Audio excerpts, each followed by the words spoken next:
रात की खामोशी में जब हर तरफ सन्नाटा छाया था तो नाजिश के दिल में एक अनजाना सा खौफ उतर आया।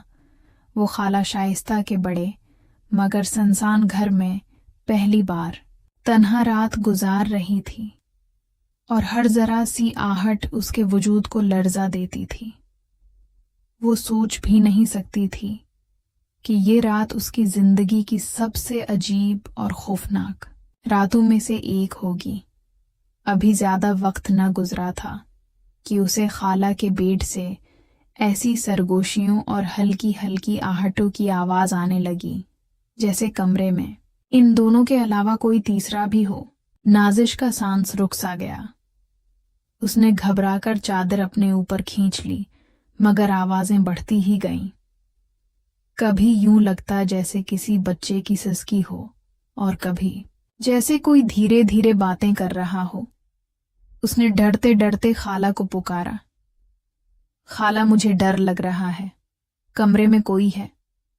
तो शाइस्ता ने नरमी से कहा, नहीं बेटी, तुम्हें वहम हो रहा है, यहां कोई नहीं। मगर नाजिश का दिल मुतमईन नहीं हुआ। वो बजत हुई कि लाइट जला दे या वो उनके साथ बेड पर आकर सो जाए। लेकिन जैसे ही उसने ये बात की शाइस्ता की आवाज एकदम सख्त हो गई। जरूरत नहीं, तुम अपने बस्तर पर सो जाओ। इस अचानक बदले हुए लहजे ने नाजिश को और भी परेशान कर दिया। वो रात भर बेचैन रही। इसका दिल कहता था कि कुछ है जो इससे छिपाया जा रहा है। अगली सुबह उसने पूरे घर को देखा पर कोई न मिला, सिर्फ वो और शाइस्ता थी। मगर सवाल अपनी जगह कायम रहा कि रात उनके बेड पर आखिर कौन था। शाम ढले खाला का रवैया फिर से नॉर्मल था। वो प्यार से पेश आ रही थी जैसे कुछ हवा ही ना हो। मगर जैसे ही रात हुई उनके अंदाज बदल गए। नाजिश को बार बार ऐसा लगता जैसे ये बड़ी हवेली अपने अंदर कोई भीत छिपाए बैठी हो। खास तौर पर जब रात के पिछले पहर उसे खाला के कमरे से कदमों की आवाज सुनाई दी और फिर दरवाजा खुलने और बंद होने की आवाज आई। नाजिश ने झांक कर देखा तो शाइस्ता दब्बे कदमों कमरे से निकलकर पिछले स्टोर रूम की तरफ जा रही थीं। इसके दिल की धड़कन तेज हो गई। वो डरते डरते उनके पीछे गई और देखा कि वो स्टोर रूम में घुसकर अंदर से ताला लगा चुकी थीं। अब नाजिश का शक यकीन में बदलने लगा। उसने कान दरवाजे से लगाए तो अंदर से दबी दबी सी अजब सी आवाजें आ रही थीं। आवाजें साफ नहीं थीं मगर इतनी जरूर थीं कि वो समझे कि खाला कोई ऐसा काम कर रही हैं जो सबकी नजरों से छिपाया गया है।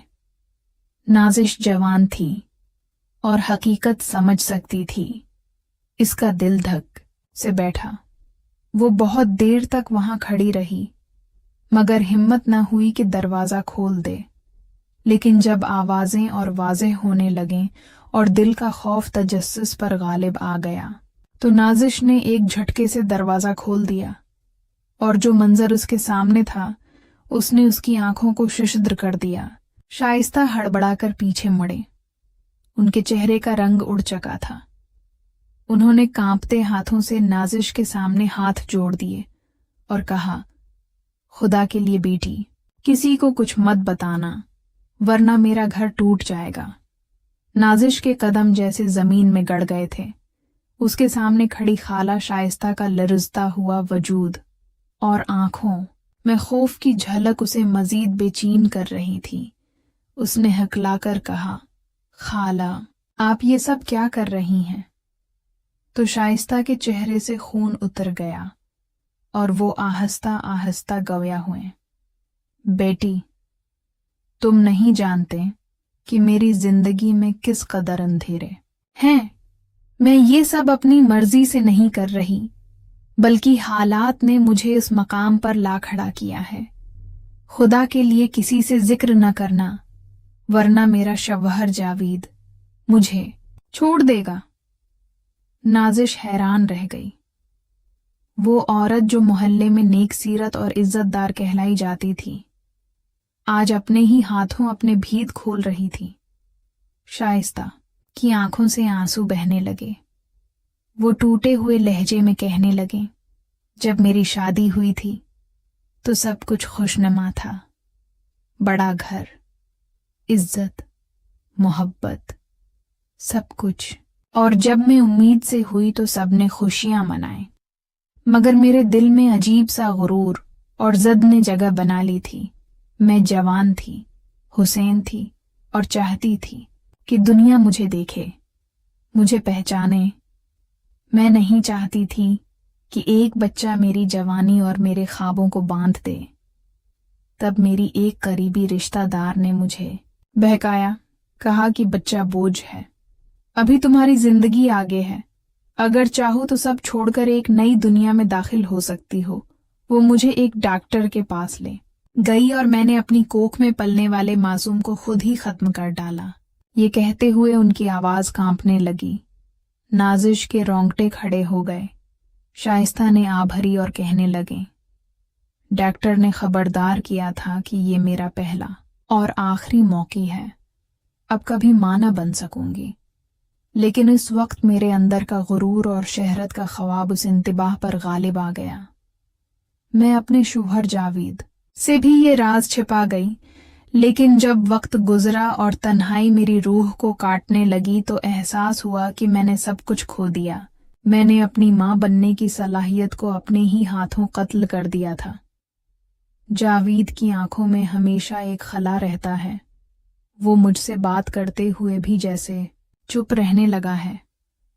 اب ہر رات یہ ویران گھر مجھے کاٹنے کو دوڑتا ہے اور میں اپنی کمزوریوں کے بوجھ تلے گھٹتی رہتی ہوں۔ شائستہ کے الفاظ سن کر نازش کے دل میں ہمدردی اور خوف دونوں پیدا ہو گئے۔ اس نے کبھی سوچا بھی نہ تھا کہ وہ عورت جو دوسروں کو صبر اور حوصلے کے قصے سناتی تھی، خود اندر سے اتنی کمزور اور ٹوٹی ہوئی ہے۔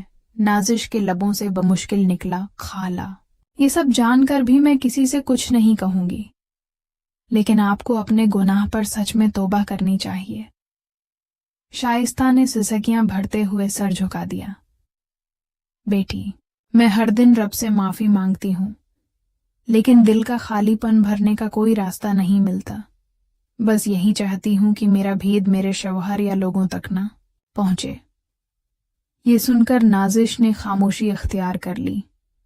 وہ جانتی تھی کہ اس ایک رات نے اس کی سوچ ہمیشہ کے لیے بدل دی ہے۔